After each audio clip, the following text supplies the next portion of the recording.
I would like to introduce Anne-Marie Orr. Anne-Marie received her master's and her doctoral degrees in occupational therapy from the University of Southern California.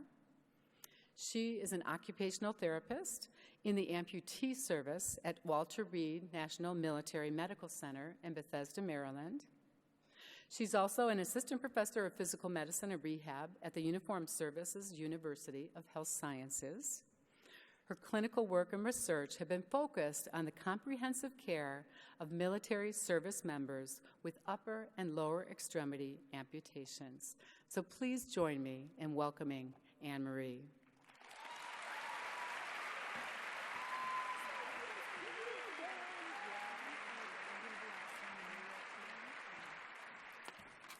Thank you all for having me tonight.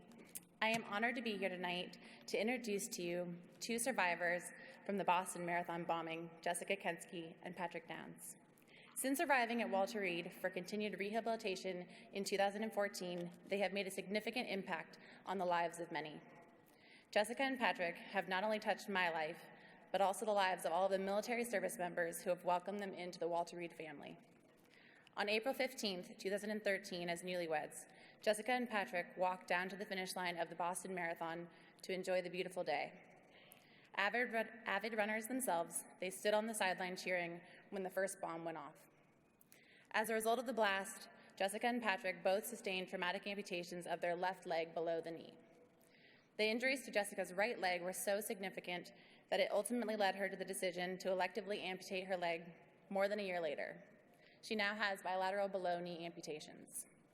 Jessica and Patrick provide a unique perspective as they have seen all aspects of the rehabilitation process as healthcare providers and as patients in civilian and military healthcare communities and as a spouse and as a caregiver. Throughout their rehabilitation, they have demonstrated the utmost resilience. They continue to persevere. They do not let their injuries define them, but rather to motivate them to be stronger. Boston strong. I am so excited.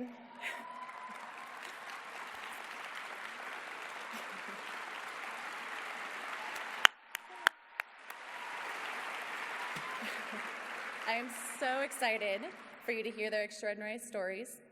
It is with pleasure that I welcome my dear friends, Jessica Kensky and Patrick Downes.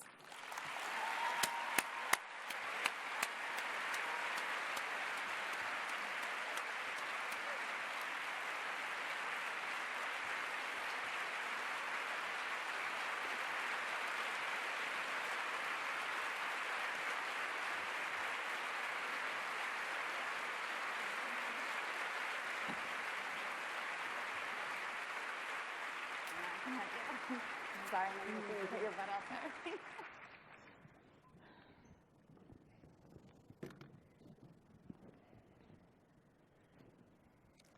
Anne-Marie, thank you so much for that introduction. We're incredibly honored to be here. We had heard that you guys knew how to dance, and you know how to bring it. I mean, the band really helped to amp everything up, but as one of Chicago's hometown boys, Kanye, would say, Chi-Town, stand up. You brought it. One other piece of business, as Ginny had mentioned about social media, we do not have an Instagram account. However, our service dog Rescue does. He's a charming black lab. We didn't bring him with us this time, but you can follow him at Rescue Boston. Just a little shameless plug. Great, really cute pictures. We're here today to share both of our stories, but particularly Jess's, as her recovery has been extraordinarily long, coming up almost on 3 years now. And also because Jess was far more compliant occupational therapy patient than I was. True. So Jess is going to get us started. So as Anne-Marie mentioned, I'm a nurse, and today I'm going to do my very best to speak OT, so bear with me. Patient profile, 29-year-old male, lifetime Red Sox fan, full-time student, obtaining a doctorate in psychology, married to a 31-year-old woman, appears younger than stated age. Employed full-time as an oncology nurse at Massachusetts General Hospital. Home environment. Yeah, MGH. Home environment. Couple lives together in 600 square foot apartment in Cambridge, Mass. Unit located on 4th floor, no elevator present. Laundry, garbage, and recycling in basement. Tub shower only, no DME. Level of function. Both patients independent with ADLs and IADLs. Couple shares responsibility for grocery shopping, meal prep, laundry, and cleaning. 31-year-old female, primary breadwinner. It's true. Manages the couple's finances, reads Real Simple monthly, and plans weekly dinner menu. 29-year-old male responsible for heavy lifting, seasonal snow removal, maintains a chiseled physique,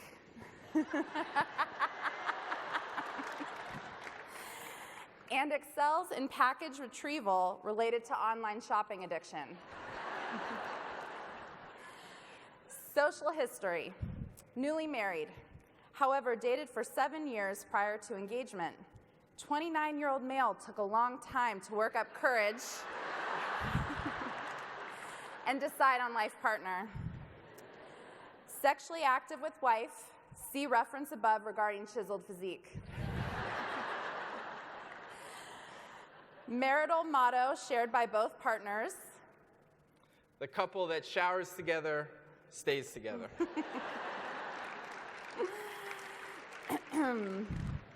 Smoking, never. Alcohol, social.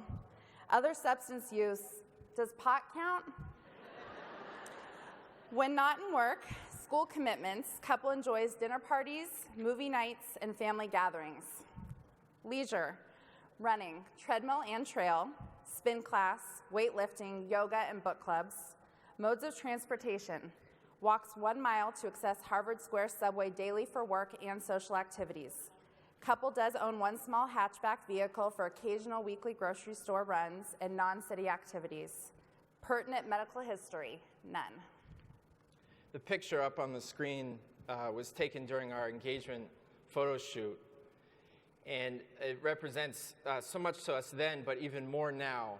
As you can see, Jess's spectacular legs, those bulging calf muscles from being such a great runner, the smile on her face, the ease in which we traveled around, in this case, Harvard Square.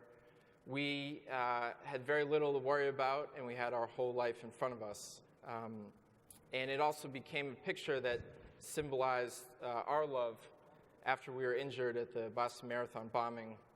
And so we thought it was important to share with you today. You click. Okay. You go ahead. When it comes to being an able-bodied person, you don't really think much about how you can transition from one part of your day to another. And we did this with incredible ease. We would be able to mountain bike at Lake Tahoe. Jess would be able to work 12-hour shifts at Mass General on her feet all day. As you can see, that really hot bod on the beach for our honeymoon. And our wedding picture, we were there on uneven ground with uncomfortable shoes, with this long wedding dress, with hours of standing in front of us, and yet we didn't have to process any of that. Instead, all we really were attentive to were each other and the love that we had for each other. And we missed that time desperately, and we're so conscious now of how many prosthetic legs it would take to do all of those things in one day, whereas a human leg can do it all.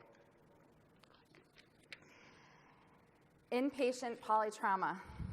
Subjective. What the hell just happened? Patrick and I went for a walk on a beautiful spring day, and now we are both lying in separate ICU beds in different hospitals. And could it be true that we're both amputees? The burns on my back, buttocks, and thighs are extremely uncomfortable. The burn dressing changes are excruciating. Is this real life or a horrible nightmare? Objective. We both lost our left leg below the knee, and the bomb tore off my heel pad, calcaneus, and my Achilles tendon on my right remaining leg. We were covered in shrapnel and burns. Our eyelashes and eyebrows were scorched off. Smoke covered our faces, and our hair was fried and smelled terrible. Our eardrums were ruptured, and we could only hear shouting. Assessment and plan. Increase independence with toileting and sitting out of bed to chair. Begin wheelchair education. Patient must learn how to transfer to wheelchair, commode, and bedside chair. You can see the incredible stark contrast from the pictures that I just showed you, and now to see here Jess in her hospital bed only a few days after the bombs went off, and how depleted her body is. She now requires 2 occupational therapists to sit up. And the smile on her face that was an accomplishment, whereas before we could accomplish that thousands of times over in just a single day. We were in separate hospitals after the incident because it was so chaotic, and about 2 weeks after the bombs went off, Jess was stable enough to come see me in my hospital. She had nurses and EMTs volunteer to drive her over to Beth Israel Deaconess, and even just for us to get together for that picture, to kiss, to hug, required all this assistance and these beds in between us and lines. And we needed that moment to have a physical, tangible evidence of the fact that we were still alive. And we were really unaware of our injuries. We were just so grateful to still be here on this earth, especially knowing that 4 beautiful souls had already died. When we made it to rehab, it was important for us to get back to some of our regular daily living.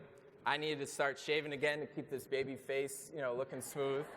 My sister-in-law happened to capture that picture in my boxer shorts. I didn't know anyone else was coming into the room. We would do occupational therapy with the we, just trying to be playful and inventive and creative about how we got our balance back. We had to learn how to be romantic again. We had these wheelchairs in between us and unable to hold hands as we'd stroll down a street or a path, and yet we'd have to figure out how can we still touch each other? How can we still be that connected? How can we still be that loving? And in the last picture, our occupational therapist and our physical therapist went with us to go find an ADA apartment. We had to move out of our apartment, as Jess said. We had been in Harvard Square in this ancient building. And Boston is an ancient town, much like Chicago, and so to find that kind of housing was difficult. But those therapists committed themselves to making sure that we'd be comfortable. When we finally made it to that apartment, Jess needed to get back to cooking. She's a fantastic chef. And even though that wheelchair was there, we had to figure out ways to still make it happen, how to slide pots across the countertops, how to, Jess would always say, now find a handy 2-legger to come help you with this step. And so we'd find a 2-legger to come help us out. When we would go to Costco, I refused to use those little carts with like the beep beep kind of thing, and I was going to crutch my way around that whole thing. So my occupational therapist needed to meet me where I was at. They needed to understand that that was me getting my independence back and how important it was. On our 1-year anniversary, we went to Cape Cod, and there was this beautiful beach there, but it was so hard to access with Jess in a wheelchair and me in crutches. But you all, your profession, taught us how to be creative and taught us about beach wheelchairs, to know to ask the hotel, hey, can you find one of these for us? And they were kind enough to do that, and so we had this wonderful stroll on the beach on our last day of our anniversary trip. And then there were times when that wheelchair just had to sit on the beach with crutches. I'd get my cousins, who were these big football players, to carry Jess down to the ocean, because we just had to figure it out. We couldn't let those barriers stop us from enjoying the things that we loved. This picture Jess had asked me to take when we finally moved into our apartment after rehab. And it's still very difficult for me to look at, and it was very difficult for me to take. She really needed to see the burns and injuries and imprints that had been left on her body, not only for wound care, but also just for that psychological processing. I hated looking at it because while it was still my wife and while she was still beautiful, those marks were memories of 2 hateful people who intentionally inflicted harm on us and many others. You can see They amputated mostly just Jess's foot, leaving a residual limb that wasn't all that ideal for prosthetics. There's a flap on her heel, and these just horrific burns that are still part of her treatment today. But she needed to see that, and so we thought it was important to share it with all of you. Mobile below-knee amputee and limb salvage. Subjective. Those first few weeks in the hospital, we were just thankful to be alive. We didn't really have time to think about our injuries. We didn't know what they meant for our future and how our lives had changed. We just knew we still had each other. But now we faced our painful and challenging reality for the first time. I can hobble around our ADA apartment in suburban Boston. On my best day, I can tolerate 20-minute intervals of standing or walking. My left below-knee amputation has become my good leg. Chief complaint: phantom pain, chronic pain, difficulty sleeping, and the disappearance of my young and healthy body. Objective: we are pale, gaunt, and exhausted. Burns slowly healing but remain open, eardrums perforated and need to be repaired. Left residual limb too long for prosthesis, lacking adequate padding and development of painful heterotopic ossification. Limb salvage side significantly deformed and with pain that severely limits activity. Assessment and plan. Energy conservation, activity modification, and use of various assistive devices to accomplish ADLs and IADLs, issued DME, and educated on use. Wheelchairs, slide boards, crutches, walkers, shower chairs, stools, reachers, bedside commodes, long-handled sponges, and an IDEO brace. Pretty much everything times 2, so you can imagine we're starting to look like a medical supply store in our apartment. Consider custom footwear. Address significant depression, pain, anxiety, and sleeplessness. Referral to psych. Gradual desensitization to new body image. Goal of acceptance. Help patient make decision regarding elective amputation. Supply chart and track pain during activities attempted and those completely avoided because of pain. And at this stage in my recovery, we were lucky enough to get our care at Walter Reed and fortunate enough to get to work with Anne-Marie. And I don't think this was something she learned in school, although her education certainly helped. I was in this unfortunate position of trying to decide whether or not I was going to keep my other limb. And it's a very bizarre place to be in, and I think your natural reaction is to want to save every bit of yourself as you can. And Anne-Marie worked with our physical therapist, Kelly, who's also here with us today, to put together this book. And it had this cartoon of Patrick and I on the front, and it said, "Chart yourself a merry little Christmas." And Patrick and I were going home for the holidays, and I was going to write every day the activities that I did, what my pain level was, anything I needed help for because of pain, and activities I completely avoided but would have wanted to do if I didn't have pain. And within a couple days of charting in this book, it was just so obvious that I cannot live my life with this leg. And it's a weird thing to say, but giving me the confidence to amputate my leg was an amazing gift, and one I'll never forget. And to being able to roll back to the OR for an elective amputation, as confident as you can possibly be that this is the right decision for you, is just something I'll never forget, and is a role where PT and OT really came together for me, and I think used their training and their approach to help, was something that was helpful for me and might not have worked for another patient, so how it was just designed and unique for me. This was an incredibly hard time for Jessica, for me to watch her to have to make a decision like taking her leg off. It's just like, I can't even fathom it.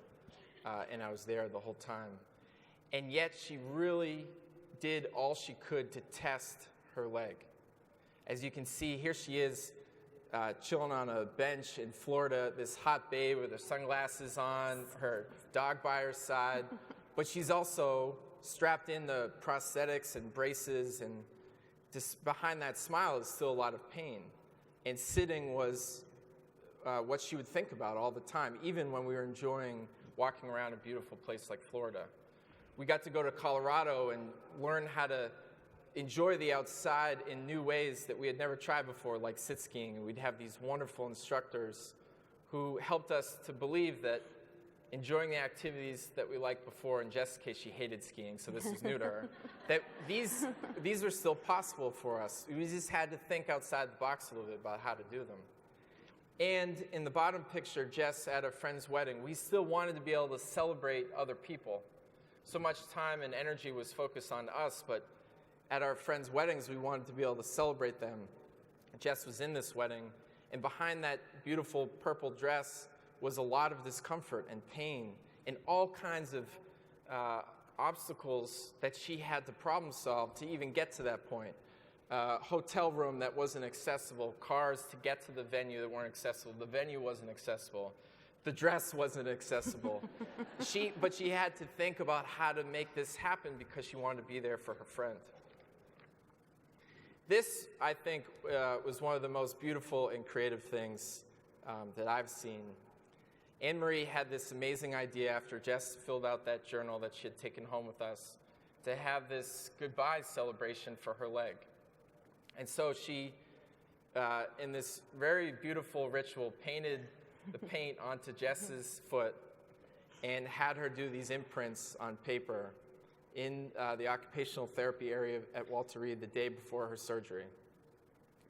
And I was grateful to be there, as was Jess's father. And we had this time to say goodbye to this foot that had hung in there for so long. We didn't have the option to say goodbye to my left foot or Jess's left foot, and so this was our opportunity to say goodbye to her right foot. It showed how compassionate Anne-Marie was, and how compassionate all of you are, to think about not just the physical side, but the psychological side.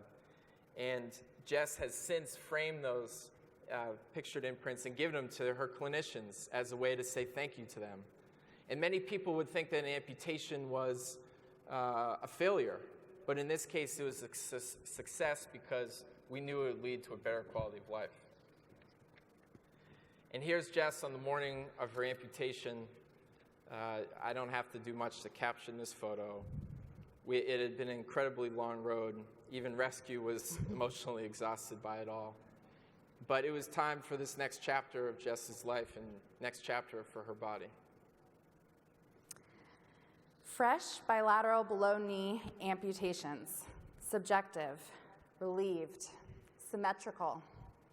Overweight by nearly 40 pounds, and I don't know how you do that when you lose 2 limbs, but I'm telling you, it happens. Eager to get moving and suffering from ankle envy.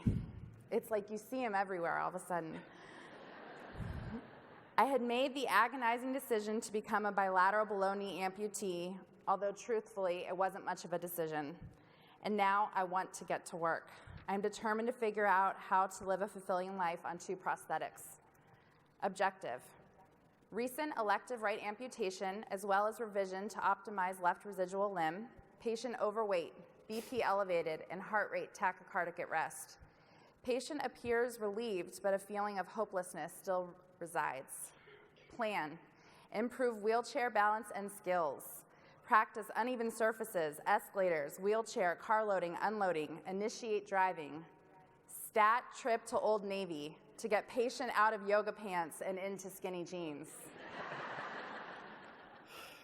While Jess had been in a wheelchair for a year and a half now, being in a wheelchair as a bilateral amputee is much different. Center of balance is different. You can't pivot off that foot. She had all these certain new surgical wounds. They had also revised the left side, so she couldn't wear a prosthetic on that side either. And so she had to be able to use this wheelchair to do things that she hadn't before. But she wanted to maintain that independence. And again, together with Anne-Marie, you can see in that box, she's holding a stool that she was able to put in the shower so she could still bathe rescue and get in there with them and scrub them down and get them all clean and still feel like a great service dog owner. Those things were important to maintain.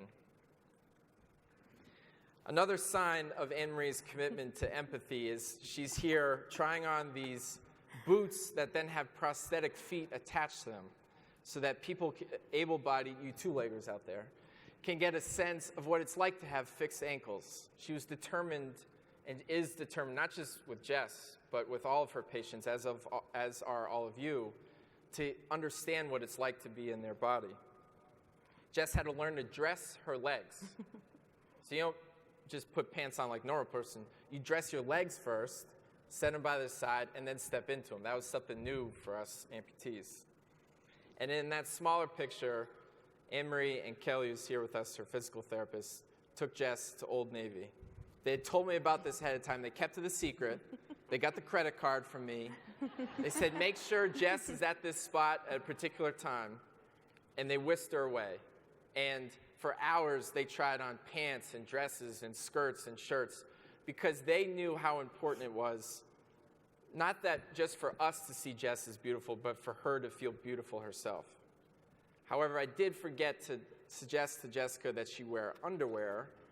You did not And just say there was a little bit, Janet Jackson would call that a wardrobe malfunction.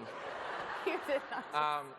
But it was ultimately blamed on the husband. So don't forget to wear your underwear.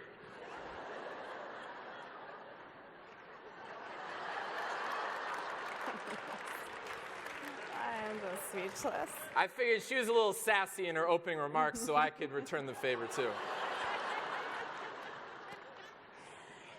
We also were very lucky to find ourselves a new home.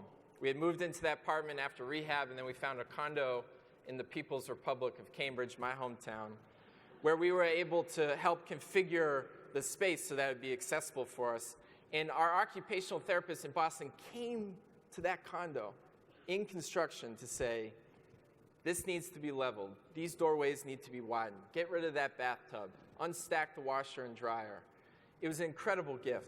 We have this beautiful office now where Jess can roll right up in her wheelchair and do all sorts of things, write sassy speeches to knock me down, and access it with ease. We had to put in a lift. It's a 2-floor condo, and it's a small urban space, so we had to figure out how do we get up and down safely. And OTs helped us figure that out. It's incredible. And as I mentioned earlier, a couple that showers together stays together, and so we have dual benches so that we can enjoy that experience together. Sometimes rescue visits too.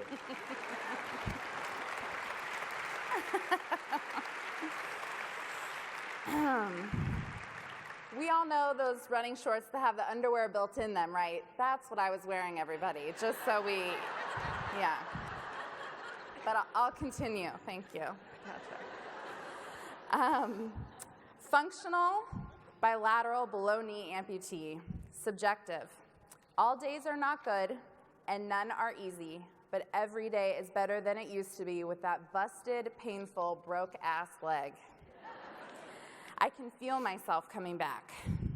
I can't express the excitement and appreciation surrounding my first solo drive to the grocery store, my first walk for pure enjoyment, or standing in line for a coffee.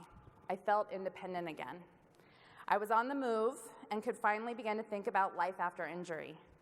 Patrick and I were a team instead of a patient and a caretaker. Objective. Patient smiling again and family reports seeing old self/sassiness return. Patient wearing prosthetics during all waking hours and walking 10,000 steps per day. Entertaining dinner parties, passed driving tests in prosthetics, started taking classes online in nursing, non-adaptive Pilates and yoga. Newfound independence, rejuvenated marriage, restored hope, and improved symptoms of depression. Assessment and plan. Discuss realistic career opportunities. Start planning for discharge from OT.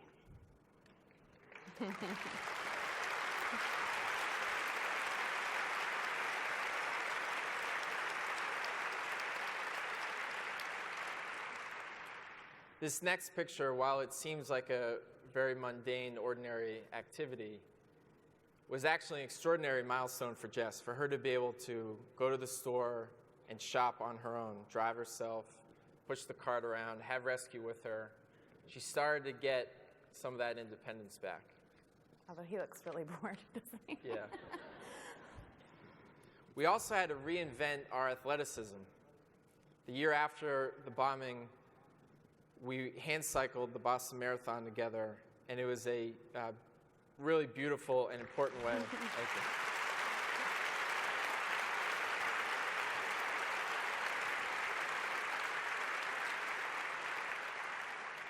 It it was a really beautiful and important way for us to go back to the race. The only problem was that I told Jess that the aggregate was downhill, which is true, but there are some steep uphills along the way, and so I got yelled at a little bit along the course. We also love the ocean. We love being at the beach, but we had to find new ways to do that. So we found this raft that we could jump in and be in the ocean together without having to navigate waves knocking us over or the sand. And then it always kind of helps if you have a hot surf instructor to be by your side to just kind of ease the orientation to surfing. We are two examples not only of the Boston Marathon bombing, of which there were 17 amputees and many hundreds injured, but also of our Wounded Warrior brothers and sisters at Walter Reed and around the country. You all have given us and them a gift that our words today cannot fully capture. You help us to give our independence back, our lives back, our love back, and that is a truly beautiful gift that we will never forget and always be thankful for. To our occupational therapists, you walked in our rooms and gave us our first shower after 5 weeks of bed baths. You instantly made us fall in love with you and your profession. Over the course of these last 3 years, you have equipped us with a myriad of skills and tools that help us reclaim our lives. Living life as an amputee couple means that we are constantly adapting to our various states of mobility and unpredictable circumstances. For example, today, we are joining you only 2 weeks after I had surgery on my right residual limb. Traveling here from DC wasn't pleasant, but it was possible because of you. I hope you all know what a lasting gift that is.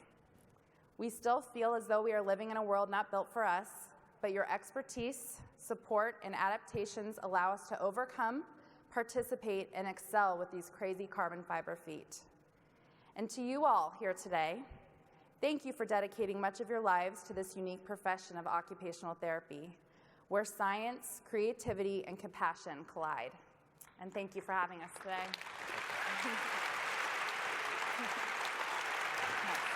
Love you.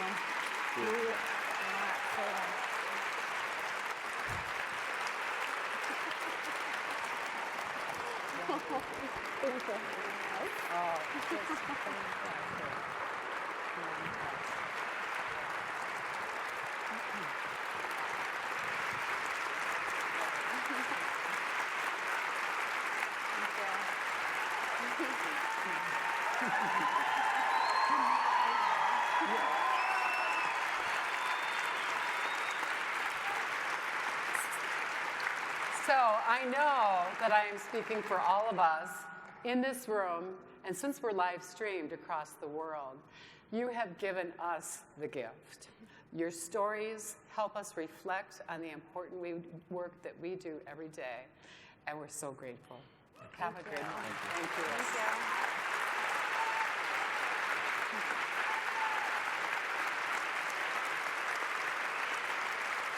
So now, we want to say goodbye to Pat and Jess, and hello to the exhibit hall. Go on and enjoy. Thank you.